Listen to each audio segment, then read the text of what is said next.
இன்றைய வேத வசனம் இந்த காலை வேளையிலும் கர்த்தருடைய வார்த்தை இந்த நாட்களில் இப்படியாக வருகிறது. சங்கீதம் 17வது அதிகாரம் 8வது வசனத்தை நாங்கள் வாசிக்க கேட்போமா இருந்தால், கர்த்தருடைய வார்த்தை சொல்லுகிறது, கண்மணியைப் போல் என்னை காத்தருளும் என்று இந்த இடத்திலே இந்த வார்த்தை சொல்லுகிறதை பார்க்கிறோம். இந்த சங்கீதம் 17வது அதிகாரத்திலே நாங்கள் பார்க்கிற வேளையிலே தாவீதினுடைய விண்ணப்பம் என்று சொல்லி அந்த வார்த்தை தொடங்குகிறதை பார்க்கிறோம். தாவீது தேவனிடத்திலே ஒரு விண்ணப்பத்தை வைக்கிறார். இந்த சங்கீதம் 17 அதிகாரத்திலே ஒரு ஜெபம் போல இந்த நாட்களை தாவீது செய்கிறதை பார்க்கிறோம்.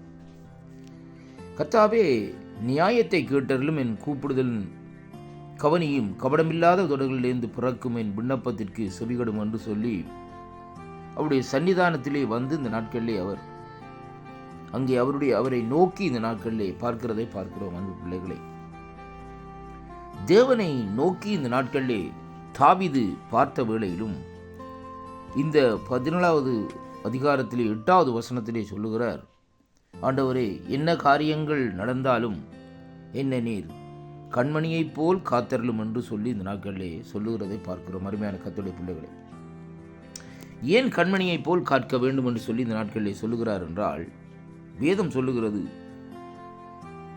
இஸ்ரவேலை தொடுகிறவன் அவருடைய கண்ணின் மணியை தொடுகிறான் என்று சொல்லி இந்த நாட்களிலே பார்க்கிறோம். அருமையான கர்த்தருடைய பிள்ளைகளே, அது ஏனென்றால் தேவன் உடைய பிரியத்தை அந்த இடத்திலே குறிக்கிறதை பார்க்கிறோம். அருமையான கர்த்தருடைய பிள்ளைகளே, ஏனென்றால் பாருங்கள், நம்முடைய சரீரத்திற்கு வெளிச்சத்தை கொடுக்கிறது கண் என்பதைத்தான் இன்றைக்கு நாங்கள் பார்க்கிறோம்.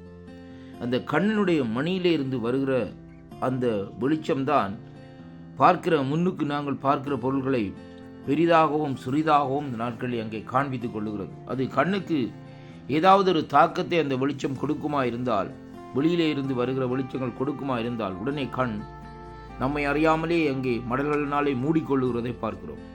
அதே போலத்தான் தாவீது இந்த இடத்திலே கேட்கிறார், என்னுடைய நெருக்கங்கள் உபத்திரவங்கள் என்னை சூழ்ந்து என்னை தாக்க வருகிற வேளையிலே நீர் அப்படியாக அந்த கண்ணின் மணி போல் என்னை பாதுகாத்து கொள்ளும் என்றால், அங்கே என்னை ஆபத்திலே இருந்து அந்த மணிகளினாலே, அதாவது கண்ணின் மடல்களினாலே மூடி என்னை காத்துக்கொள்ளும் என்றுதான் இந்த நாட்களில் இந்த வார்த்தையை நாங்கள் பார்க்கிறோம். அருமை பிள்ளைகள், நம்முடைய வாழ்க்கையிலே தேவனுடைய பாதுகாப்பு இன்றைக்கு இல்லை என்றால் எல்லாம் விருதாவாகத்தான் இந்த நாட்களில் இருக்கும். நாங்கள் எப்பொழுதும் வெளியிலே இந்த நாட்களிலே சென்று இந்த நாட்களில் காரியங்களை செய்ய முடியாது.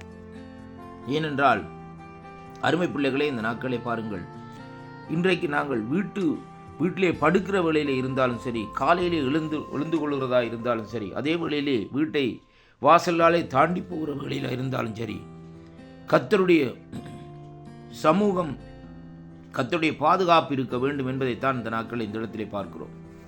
அதற்காகத்தான் குறிப்பாக இந்த இடத்திலே சொல்லப்படுகிறது, கண்ணின் மணியைப் போல் இந்த நாட்களில் என்னை காத்தருளும் என்று சொல்லி தாவீது ஒரு விண்ணப்பத்தை ஏறெடுக்கிறதை பார்க்கிறோம். அன்பு பிள்ளைகளே, நம்முடைய கர்த்தர் இந்த நாட்களிலே நம்மை கூட கண்ணின் மணி போல் இந்த நாட்களில் பாதுகாக்கிறார். அப்படியானால் தேவனுடைய பாதத்திலே இருந்து நாங்கள் எழுந்து ஜெபம் பண்ணி இந்த நாட்களிலே மற்ற காரியங்களை நாங்கள் செய்வோமா இருந்தால், தேவனுடைய பாதுகாப்பும் பராமரிப்பும் எப்பொழுதும் இந்த நாட்களிலே அங்கே நமக்கு இருக்கும். அருமையான கர்த்தருடைய பிள்ளைகளே, பவுலடிகள் சொல்லுகிறார் இந்த நாட்களிலே, ஆண்டவரே, என்னுடைய வேதனைகள் நெருக்கங்கள் மத்தியிலே இந்த முள்ளை எடுத்துவிடும் என்று சொல்லி இந்த நாட்களை சொல்லுகிற வேளையிலே ஆண்டவர் சொல்லுகிறார், என் கிருபை உனக்கு போதும், உன் பலவீனத்திலே என் பலன் பூரணமாக விளங்கும் என்று. அருமை பிள்ளைகளே, தேவனுடைய கிருபை இல்லாவிட்டால் இன்றைக்கு ஒன்றுமே இல்லை.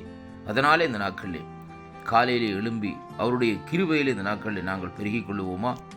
கர்த்தர் இந்த வாக்குத்தத்தத்தினூடாக இன்றைய நாளிலும் உங்களை ஒருவரையும் ஆசீர்வதிப்பார் என்று நான் விசுவாசிக்கின்றேன். வாக்குத்தத்தங்களை விசுவாசியுங்கள், தேவனிடத்திலே திரும்புங்கள், ஆண்டவருடைய பாத தண்டையிலே இருங்கள், அவரையே தியானித்துக் கொண்டிருங்கள். இந்த உலகத்தினுடைய முடிவிலே இந்த நாட்களில் உலகம் வந்திருக்கிறது. அப்படியானால் இந்த நாட்களிலே அவரையே தியானித்து அவருடைய சமூகத்திலே நாங்கள் இருப்போமா இருந்தால், தேவன் இந்த நாட்களில் கடைசி நாட்களில் நம்மை தப்புவிக்க தேவன் வல்லவராயிருக்கிறார்.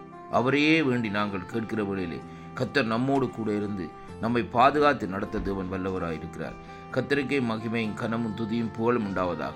இந்த வாக்குத்தத்தங்கள் உங்களுக்கு ஆசீர்வாதமாக இருக்கும் என்று நான் விசுவாசிக்கின்றேன். தாவீது செய்தது போல தேவனுடைய சமூகத்திலே விண்ணப்பம் பண்ணுங்கள். உங்களுடைய விண்ணப்பங்களை தேவனுடைய சமூகத்திலே கொண்டு வாருங்கள். கர்த்தர் உங்களை கண்ணின் மணி போல் பாதுகாத்து நடத்துவார் என்று ஆண்டவரும் என் மீட்பருமா இருக்கிற இயேசு கிறிஸ்துவின் நாமத்திலே வாழ்த்தி ஆசீர்வதிக்கிறேன். ஆமேன், ஆமேன், ஆமேன்.